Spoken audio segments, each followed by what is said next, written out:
Joe Coburn and guests now on BBC Two cover the day's political stories. It's Monday, it's 12:15 and we're live in Westminster.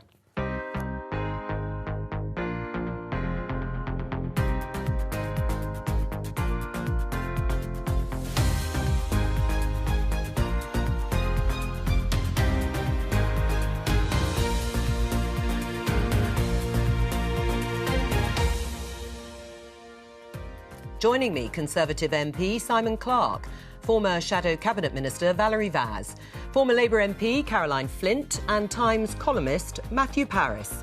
Today, I attended a number of meetings of Cabinet at that time and herd immunity was never the declared strategy. Not at all, no. Absolutely not. they say it wasn't. Dominic Cummings says it was. We'll find out more from him this week. Labour has a candidate for the next by-election. How badly does the party need to win? The mother of this heroin addict who died aged 32 says drug laws are out of date. We can't go on like this. You know, drug policies are killing our young people rather than the drugs themselves. Let's start with this headline in The Times today, which is looking ahead to confidence growing over June the 21st. COVID all clear. That's the date the government has set for a full unlocking, lifting of all restrictions. It's partly dependent on data about the transmissibility of the variant that's originated in India. We're hoping to get that data either towards the end of this week or the beginning of next. It also is true that scrutiny on the government's handling of the pandemic has its first major outing this week when Boris Johnson's former chief advisor, Dominic Cummings, gives evidence to two select committees at once on Wednesday. Now, he's been tweeting vociferously ahead of his appearance about what he sees as government failures at the very top. My question, starting with Simon and Valerie, is we're going to hear from him on Wednesday, but should people listen to what he's got to say, Simon? Well, it's very important we hear from everyone who's been involved in the handling of this crisis, and that's why, obviously, the government has commissioned a full inquiry, which will be reporting in the course of the next couple of years over what has actually happened and the very complex series of choices that the government and indeed governments around the world have had to face since this began. But he's a key figure. He was there throughout the pandemic. So should people listen to what he has to say? We need to listen to everyone who was involved in this. But what I would say is the government strategy was very clearly to flatten the curve of COVID. That was what was being talked about really exhaustively from last spring onwards. Now, that's certainly what I recollect as being the government strategy, was to make sure that the pressures on the NHS were not such as to overwhelm our healthcare system and make it impossible to save lives. That, I think, is a much truer reflection than to say that the policy was herd immunity. Right, we are going to hear from him, as we said, Valerie, but should people take notice and listen to what he has to say? I think we're very keen to hear from Dominic Cummings, not least because he's refused to appear to the House of Commons committees previously. But yes, it is important because there are a number of questions that people want to ask him about eye tests and Barnard Castle. But the key thing about what he's saying is I remember being in a meeting in committee room, I think it was committee room 14, with Chris Whitty and Matt Hancock. And at the time, they said that they wanted to allow people to attend, I think it was a rugby match, and I think Liverpool fans were going from Spain to Liverpool. They wanted them to attend the match because I remember Chris Whitty saying, and you could call that herd immunity. Chief Medical Officer, yeah. Yeah, the Chief Medical Officer. And I heard him saying, he said, well, it's better that they go to the ground than all congregate in the pubs together, because that's what they're going to do. So if that's not herd immunity, I don't know what is. But we're very, very keen to hear from Dominic Cummings. Well, before I come to Matthew and Caroline, just to tell you both, I'm showing viewers this poll, YouGov poll. It's called Beyond Belief. Who do voters trust to tell the truth about the government's response to the coronavirus pandemic? You can see Boris Johnson 55%, not much or not at all, but they seem to trust Dominic Cummings even less. That's at 75%, not much or not at all. Should people take his word, Matthew? I would. I suspect that there'll be a lot of truth in what he says. The fact that he's rather unpopular, and because of Barnard Castle and all that, people don't really want to listen to him. But I don't think it's going to make the splash that he hopes. I think the general feeling outside Westminster, anyway, is that it was all a terrible mess all around the world. Nobody knew quite what to do. Mistakes may have been made, but hell, we're all getting vaccinated now, and we move on. And so I think Dominic's contribution will be very useful for historians, but I doubt whether it's going to change the political weather. Right, well, Caroline, before you answer, Valerie has brought up Barnard Castle and eye test. Tomorrow is the anniversary of Dominic Cummings answering questions from the press in the Rose Garden, you may remember, at number 10, about that lockdown trip. But what's your view about how seriously we should take the evidence that he gives? It's quite interesting that we've had this sort of previewing of his appearance before he sits in front of the Joint Committee later this week. I think, was it you said about tweets? I think we had 55 tweets and counting. Maybe that's going to start a trend for appearances at select committees. I sort of feel that outside of the Westminster bubble, this won't have as much impact as insiders, politicians and journalists might hope. That doesn't mean that the public aren't interested in what happened here in the past year, and there may be a time in which that will have more traction, I think. But at the moment, I think the general view is that whoever was in government, mistakes would have been made. Things didn't go well. The eat out to help out may have contributed to a rising of infections and led to the next lockdown. But on balance, I think the government are at the moment being given the benefit of the doubt. And of course, that's partly because the vaccination procurement and delivery programme has been so successful and is incredibly popular.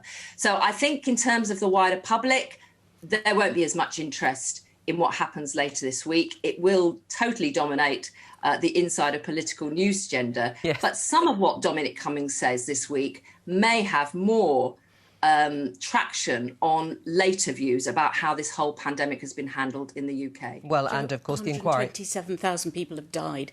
I know people directly who've lost loved ones. The bereaved lost my mother-in-law. Are waiting. Well, I lost my mother-in-law, Valerie. Bereaved are waiting to hear from this. Caroline, I didn't interrupt you. The bereaved are waiting to hear from people. Dominic was at the right hand of the Prime Minister at the time, and remember, the Prime Minister was in hospital for a while. Not quite at death's door that we were led to believe, but he was there. And I think it's Barry, quite that's an extraordinary thing to say. I think it's quite important that we that don't forget the 127,000 people. Simon? Sorry, I'll let Caroline come in. Yes, Caroline, you respond. I'll come in. I hope, Valerie, there was nothing in what I said that would lead you to suggest that I was taking for granted the people who died, because I lost a very close relative, as did many other people. Yeah. And I have to say, at the time, I switched off all the news because we were so distressed in our family about just listening to some of the information that was going on and our concern about our own care home experience. And this, what I said, doesn't take away at all from that. What I'm just trying to say is that I think from what I've listened to, particularly actually listening to voters over the last 2 months in my own area in terms of the contact we've had during the local elections, what's come back clearly is people are so focused on getting on with what they can do in terms of this pandemic, getting the vaccination. And also, I have to say, to a certain extent, giving the benefit of the doubt to the government and thinking who was ever in government would have found it a difficult time. That does not take away that down the road, when we get through this crisis and hopefully some normality comes back, that there will be more interrogation and the public will be maybe more interested in what's happened here and who should be held to account. Simon, you wanted to respond to something else that Valerie said. Really to say that I think it is genuinely wrong, Valerie, to question how sick the Prime Minister was. He was in intensive care and very, very ill, and I think we shouldn't allow that to pass without comment. That was simply wrong to say that. More broadly, I think Caroline speaks a lot of sense there. There is undoubtedly a widespread feeling among the population that the government has done its best, facing incredibly challenging circumstances, to make sure that we got through this crisis. In fact, we've now hit the 60 million doses of vaccine delivered, and the fact that the UK is now emerging as one of the best countries to be in at this point as we come out of the crisis. Yes. Of course there are lessons to be learned. The government's open about that. We've commissioned an inquiry, and that will report, and in the fullness of time, a properly balanced judgment can be formed. Right. Valerie, do you want to take back what you said? I mean, there's no evidence, is there, that Boris Johnson wasn't seriously ill?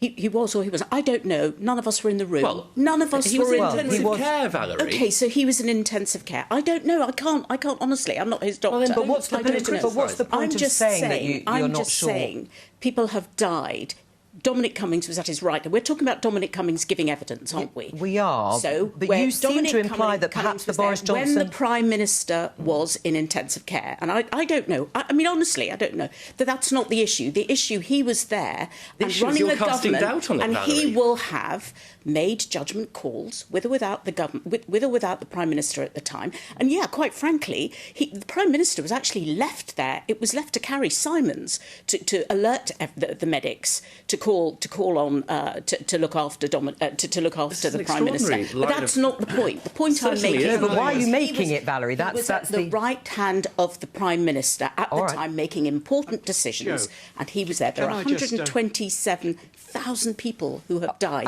including Caroline's own. And this discussion is demonstrating how sensitive it is. Matthew, you wanted to come back in. Just standing aside from this little spat for a moment, it is not the case that the policy has ever been that the only priority was to minimise the number of deaths.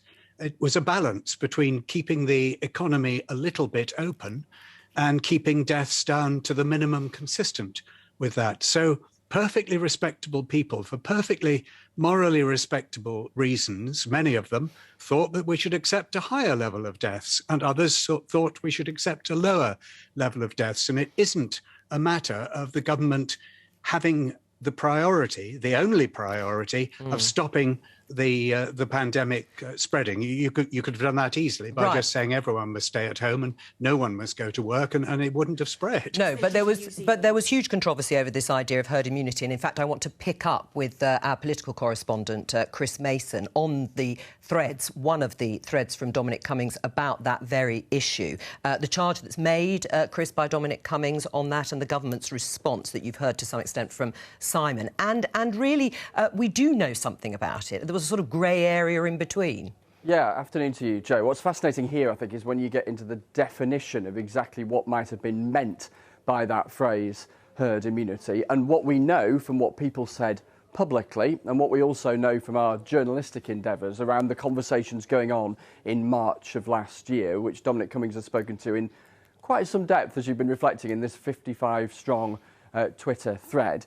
So if we go back to last March, what do we know? We know that Sir Patrick Vallance, the government's chief scientific advisor, talked about, in his words, reducing the peak, broadening the peak, not suppressing it completely, also because the vast majority get a mild illness, building up a degree of herd immunity. We also know from Dr. David Halpern, who's the chief executive of the Behavioural Insights Team, the Nudge Unit as it's sometimes known. He talked about the idea of herd immunity in the context of cocooning the most vulnerable and others being exposed to the virus. And we also know from Freedom of Information requests that were put in by the BBC looking at the emails between Sir Patrick Vallance and Chris Whitty, England's chief medical officer, and others, using that phrase herd immunity prior to the first lockdown, that there was nervousness from Sir Patrick after he'd used the phrase in a round of interviews, and that perhaps the language needed to be altered. Yes, there was an acceptance that some would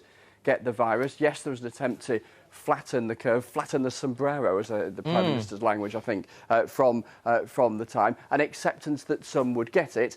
Then you get into an argument about exactly what the idea of herd immunity actually is as a definition. And I guess that's going to be elaborated on by Mr Cummings in a couple of days' time. Chris Mason, thank you very much. I'm just going to show everybody this headline, this story in BBC News. Human rights body leaves Stonewall diversity scheme.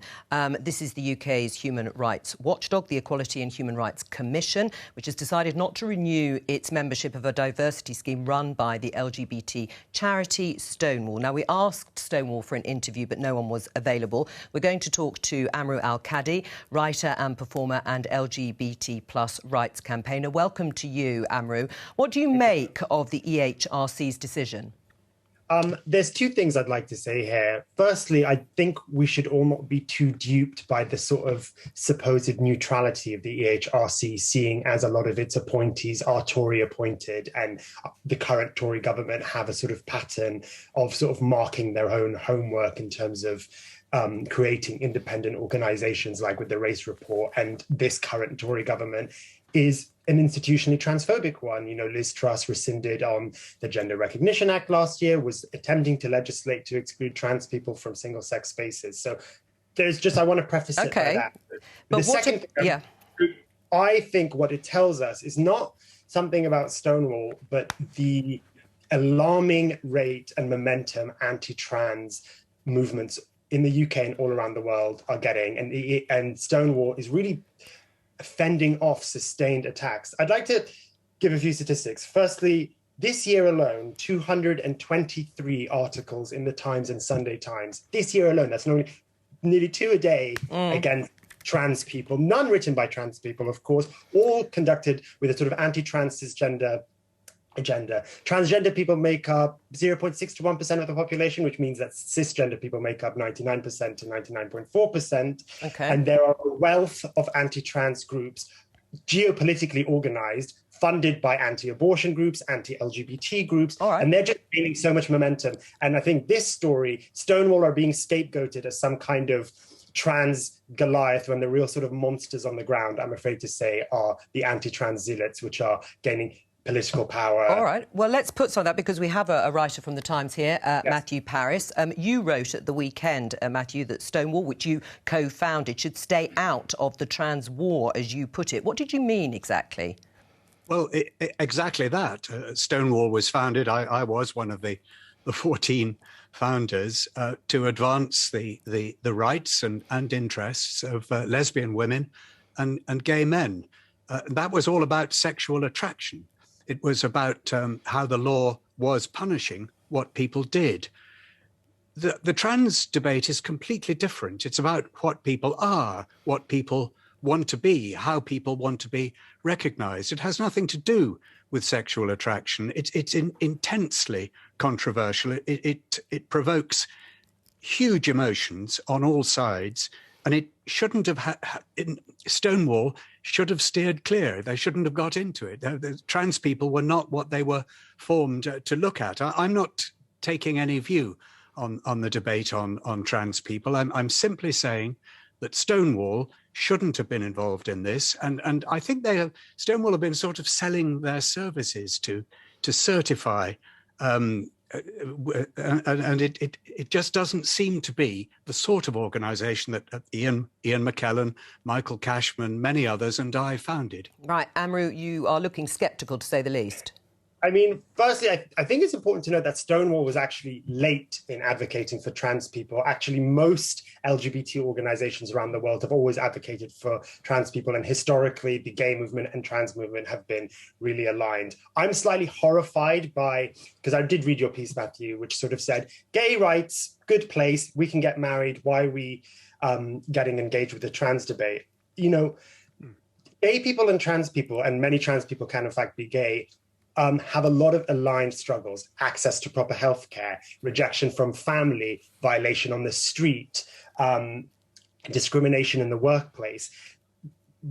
Those aligned struggles builds a coalition that can bring them together. Dividing them together, I think, helps no one besides the bad faith actors who are. So, and what I will also say is, if the largest queer charity in the UK was to essentially say, no, let's not help trans people, who are an intensely vulnerable population. And let's also be aware, there's not that many. That's maybe under 1%. They need as much support from LGBT organisations as possible. Well, let Matthew respond then. I mean, where's the solidarity, Matthew? Where's the empathy? Also, where's your empathy?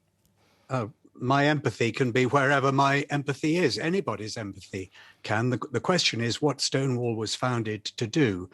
And there are many minorities in Britain who are oppressed or who feel resentful, who are fighting for their rights, and they're not necessarily bound up with sex or sexuality at all. Stonewall was there for lesbian women and gay men. And there are any number of minority causes. I can remember that quite a few people in the gay community got involved with the miners during the miners' strike because they felt here was another oppressed and misunderstood minority, that was inappropriate. A gay man or a lesbian woman has no particular insight into the difficulties, the problems, the struggles of trans people, and I don't think we should be involved. All right, Amru, go on, just briefly, because I want to open it up to the rest of the panel. So in the 80s, I wasn't around in the 80s, but, gay people in the media were really targeted by a kind of continued moral panic in the media, Section 28. That's exactly what's happening to trans people now. I mean, let's just be clear. There are no trans MPs. There's no trans columnists in major newspapers. It's all conducted with bad faith actors. Gay people who were victim to that kind of moral panic in the 80s have a lot in common with what trans people are suffering now. And it's called solidarity. And also, it's slightly ignorant of trans and gay history to suggest that they were never aligned. The Gay Liberation Front back in the 70s and 80s, that had trans people right on the front line. The Stonewall riots had trans people. So this idea that it's always been separate is not right. All right, there's a lot to unpack and respond to. There was one thing you said at the beginning, Amru, and stay with us, and Simon, you would probably like to respond, which is that the government is institutionally transphobic. Which is absolutely and completely not true. This government is committed to making sure that everybody has the right to live the life that they want to lead, and that we protect all minority views to the very best extent possible under the law. The particular decision taken by the EHRC in this case does seem to be justified. Stonewall have made some quite serious mistakes that we saw on the screen in the captions just now about their advice to the University of Essex, which was found to be seriously flawed on this. But more broadly on this debate, I think it is important that we don't allow ourselves to lose sight of the fact that this is a question of balancing very sensitive rights. And so for every trans person who, for example, wants to use a woman's changing room, there are women who may feel very legitimately uncomfortable with that. And this is a debate where it does feel as though we are privileging identity issues all the time over the lived experience of many, many other people who, for very legitimate reasons, disagree. And I would count myself among them. So I think we do need to look at this very sensitively, and certainly not characterise the EHRC or the government as acting in bad faith, when in fact it's about trying to balance really sensitive and complex moral choices. Valerie, what's your view? Amru, I'm going to come back to you at the end, but I just must get the others in as well. Valerie? I think it's really upsetting to see two excellent organisations at loggerheads with each other in the fight for equality. I mean, I was a councillor when they had Section 28, and it was the most terrible time when I was a councillor in Ealing, and it's awful, and the fact is that we shouldn't have a hierarchy of equality. But I would just take slight offence to what Simon has said about we're still waiting for the ban on conversion therapies, which has only just been announced in the Queen's speech, but the government has promised that for the last 3 years. So things like that the government need to move much more quickly on that. But I think really it's a matter for those two organisations to decide which direction they go into. And as Matthew has said, it was about advice. It wasn't about, they weren't forced to take that advice. It was just advice. Right. Well, in terms of that, actually, Caroline, other organisations like the Royal Navy, GCHQ, are all part of this scheme, the Diversity Champions programme by Stonewall. Are you comfortable with that? No, I think it's reasonable for all those organisations to make that decision. And as far as I'm aware, the Equality and Human Rights Commission is still doing other work with Stonewall. I just want to go back to something that Matthew and Amal were saying earlier on. I think, Amru. I do understand... Sorry. It's Amru, that's right. Sorry, Amru. I can't see you, so I can't see your name on the screen. It's Amru, sorry about that. Is that I do understand that, in terms of today, the trans community are seeking support legally and otherwise, and facing many of the same barriers in a way that the gay community did in the 80s and before. I think in this sort of area, it's where some of the rows that have been had are still issues to be resolved between the protection of sex inequality law and advancing trans rights. And that's a space I just wish we could have more discussion on, because I think social media has in many respects driven very hard corners in this debate, which I think have been completely unhelpful. And I think there's so much more we could talk about where we can find common cause. And it's sad that, obviously there are rows like the one that's erupted over this that have added to the tensions. Amru? I still feel there's a way through this for us to come to some sort of sense of common purpose. Do you agree? Yeah, I think there's two things to say here. Firstly, the statistics on the ground, I think what we're seeing on social media and in the media more general doesn't actually reflect that the majority of women, especially younger generations, are broadly supportive of trans rights, which is really encouraging. There's YouGov polls about this. But this question that I think Simon raised about balancing the rights, trans people currently don't have a voice in these conversations. You know, as I mentioned, there are no transgender MPs, there are no trans columnists in any major newspapers. I mean, they are being kept out of the conversation in a really, really major way. And as a result, it's being conducted by people who can't speak for that experience. And and as I mentioned, you know, your paper, for instance, 223 articles this year about trans people, not one written by a trans person. All right. So I just think it's not a fair fight. And to pretend that trans people are the kind of majority party here when they just make up less than 1%. Well, I don't think anyone's pretending that they're the majority party, but I take your point. Amru, thank you very much for joining us. Now, the main law for the control of drugs is 50 years old this week. The question is it working? Here's Jack Fenwick. Looking back, I don't think either my husband or I realised how much danger he was in. Pat's son Kevin died in 2017 after injecting heroin. He was in a locked toilet, so no one noticed, and certainly no one got to him in time to give him CPR. 2 days later, in hospital after a scan, it was the news was broken to us that his brain was fatally damaged, and so we had to make the decision to turn off his life support system. Kevin Lane was 32 at the time and worked as a tree surgeon. I would call him a functioning heroin addict for perhaps 10 years before he died. He held down a job, he was skilled, he did evening classes in art, he was articulate, very popular, fun-loving, much loved by his family. Pat believes current drug policies aren't working. One of the problems with the Misuse of Drugs Act, indeed, is that it fixes in society, and has done for half a century, the fact that you are doing something illegal. The stigma of illegality prevents young people seeking help. Drug policies are killing our young people rather than the drugs themselves. Pat and her husband Tony decided to bury Kevin in a field near their home.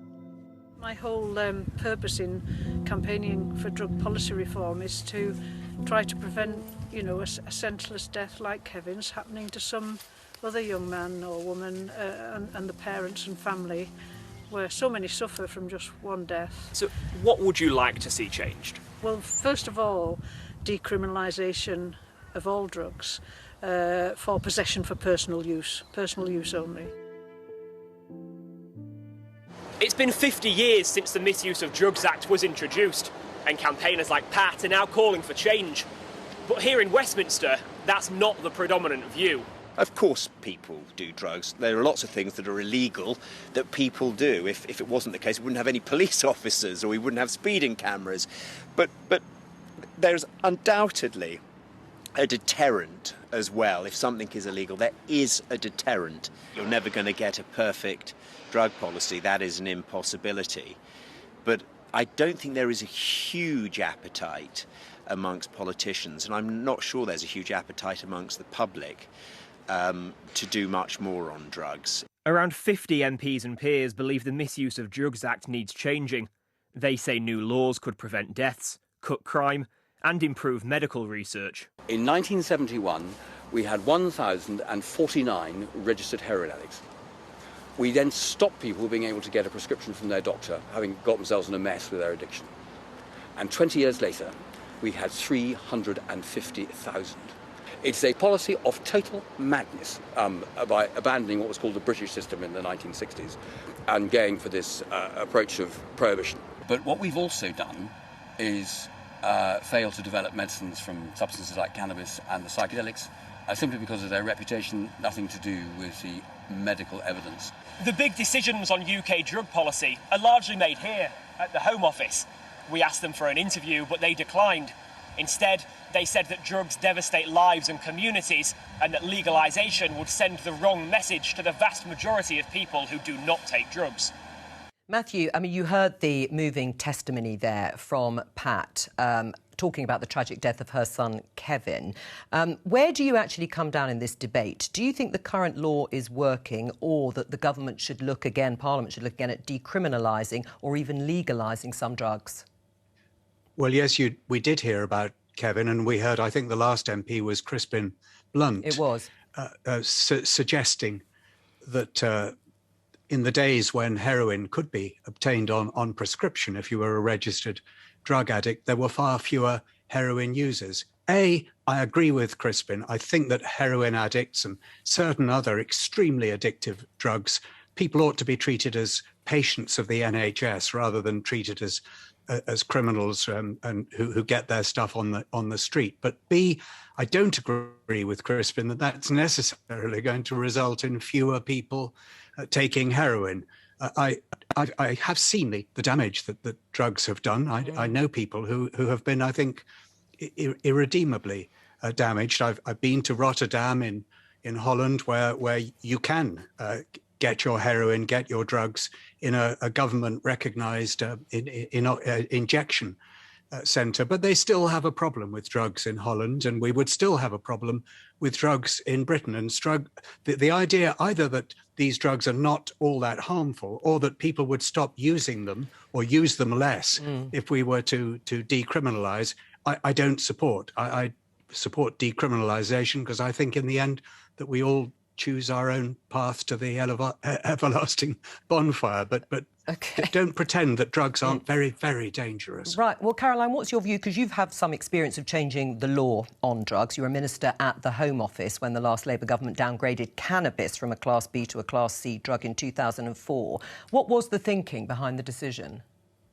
The thinking behind that decision, Joe, was on two counts. One was about police time. A lot of police time was spent dealing with arrests around cannabis rather than focusing on Class A drugs like heroin, where their time should have been better spent.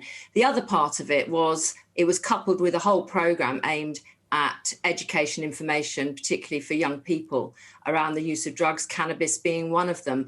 And I have to say the third part of it was we introduced a drug intervention programme that focused very much on how the police could work with the health services and the voluntary sector to try and identify and get people into treatment. And Matthew's absolutely right. This is not a perfect area of policy by any stretch. But the idea that by decriminalising or making drugs legal, that would stop people getting addicted is just not the case. My view has always been that if we, for example, legitimise heroin use and made it legal, then government would have to find...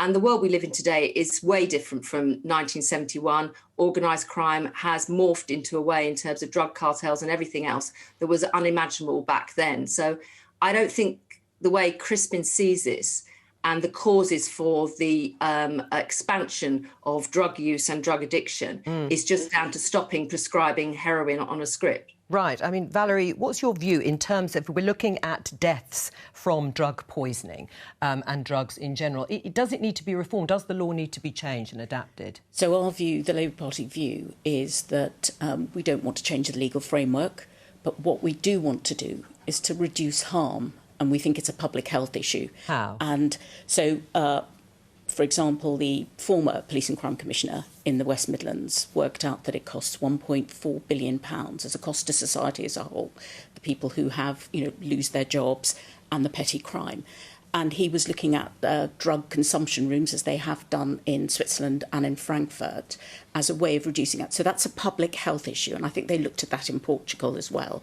And there are many reasons why people end up in taking drugs, and that's what we need to look at. We need to look at ways of helping people come off the drugs, and by looking at it as a public health issue, I think is the way forward. Right, if we go back to the film, though, Simon, with the mother there, Pat, saying that it isn't working. It's drugs policy, not drugs, that, in her view, are killing people like her son. Let's just show our viewers and our other guests these statistics. Deaths related to drug poisoning in England. You can see that in 2009, there were 2,675 deaths related to drug poisoning in England. And then in 2019, the numbers have risen significantly, so that there were 4,115 deaths related to it. So the approach isn't working, is it, by the government? Well, I think every one of those deaths is a tragedy, but the idea that decriminalisation is the solution is not one that I share. I think we need to go after the gangs who sell this stuff, who cause such misery. Drugs devastate communities. We see that right across the United Kingdom, particularly in Scotland, where the SNP record is just so terrible. But right across the country, this is a major social challenge. We do not, I'm afraid to say, break the cycle by decriminalising and sending a message it's okay. This is a 10-year increase. You mention Scotland and the SNP, and we have talked to the SNP about it. You're right, Scotland's drug deaths problem is bigger than the one in England, but it's not great, is it, in England? And would you agree, then, if you think the SNP is responsible in Scotland, then obviously your government is responsible in England? We are, of course we're responsible in England, and we want to make sure that we crack down on the gangs that sell this stuff. And I think we need to go hard at the idea that taking drugs is a consequence-free act. The curse of middle-class drug taking as well is a major problem. It's one that we need to stigmatise. These substances are socially harmful. They cause harm in a way which ripples right across society, and we do need, I think, to send a very clear message, if anything, to get tougher on drugs rather than liberalising. Right. I mean, Matthew, you heard Charles Walker, also a Conservative MP in the film, saying that the current laws do deter people from taking drugs and that there isn't a big appetite across Parliament to change the law. Do you think that's right? I think he's right about the fact that there isn't a big appetite to change the law. I don't think most people think the law is working very well, but nobody really knows what should replace it. That appears to be the problem. It's the involvement, the tangling up of drug taking with the criminal world, which has done so much damage, an enormous amount of damage, and an awful lot of theft and robbery is just for people desperate to get the money to buy the drugs that they desperately want.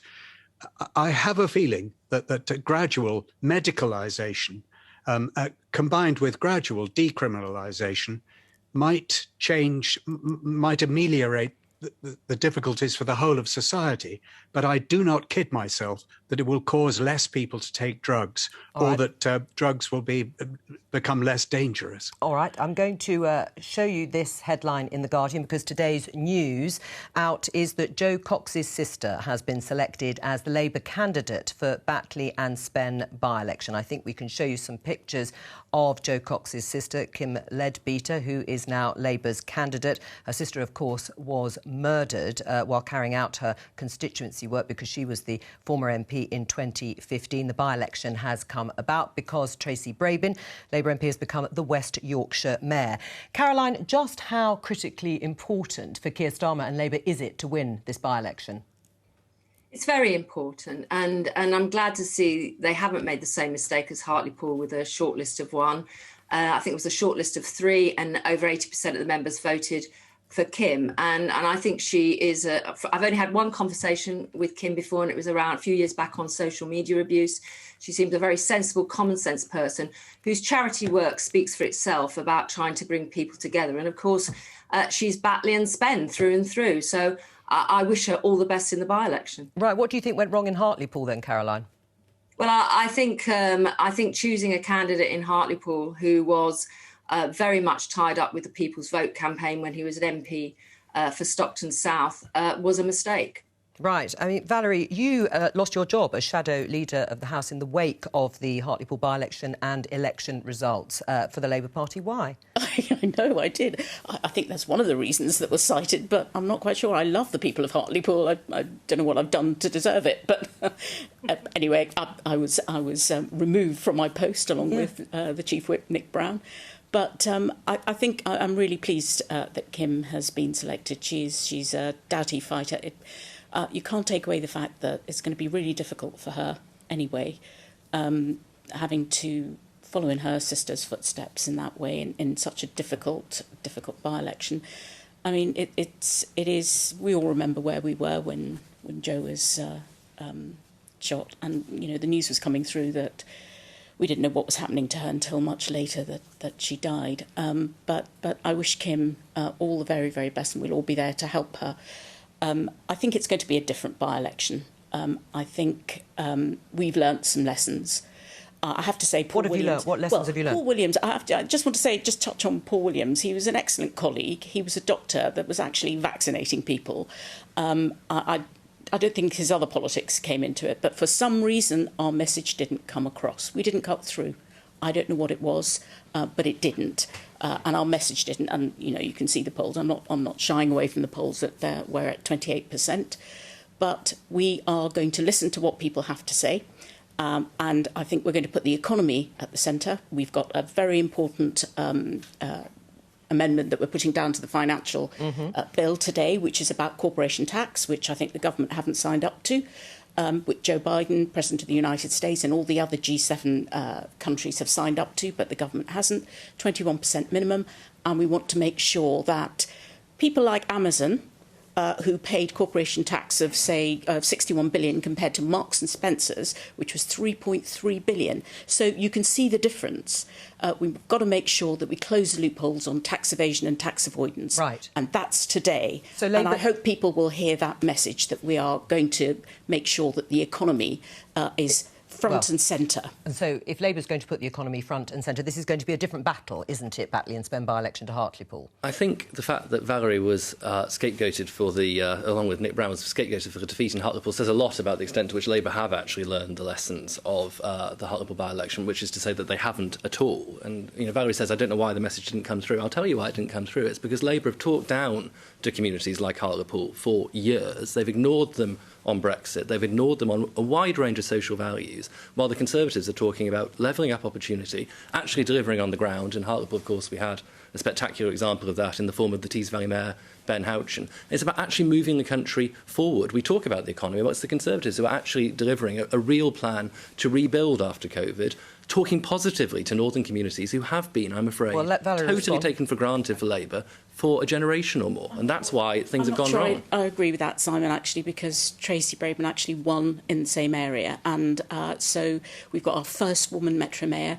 We've got Preston, we won. We didn't lose a single seat. Valerie, if you're trying to redeem those results is good. They were terrible. The Metro Mayor in Salford. Well, we've done a lot policies on the election and the election results as on this programme endlessly. But Matthew, listening to what Simon Clarke said about levelling up, you have written something that actually disputes that. This Conservative government is not going to level up Red Wall England. That is the lie at the heart of the new populist Tory appeal. Why do you disagree?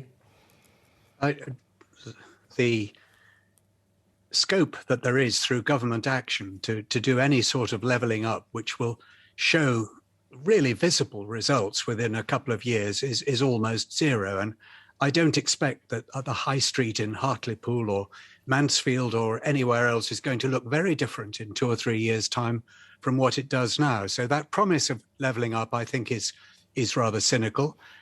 But I think the reason for this gradual swing away from Labour to the Conservatives in these areas isn't really because anyone has believed the promises of levelling up. No one thinks the government can do that kind of thing.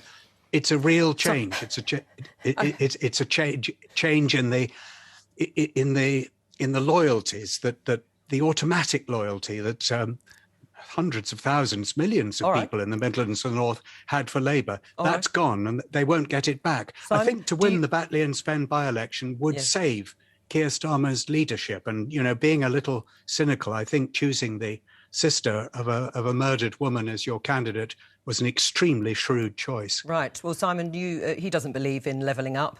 Why do you? I believe in levelling up because I'm seeing it in my own part of the world. So we talked about Hartlepool, and in the Tees Valley we've got a really exciting series of announcements based around the Treasury coming to Darlington. You've got the new Freeport at Teesport, which has already secured over 2,000 jobs in that area. And this is a good example of how actually on the ground real change is happening. It won't all be delivered by government. I'm going to give Caroline, you've got 10 seconds to end the show. Caroline?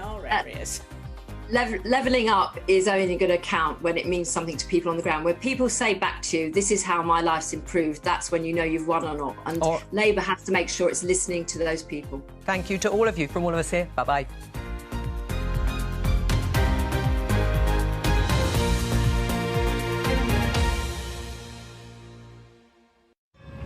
I'm looking back on a decade of work to discover our place in a breathtaking universe. I can't believe you can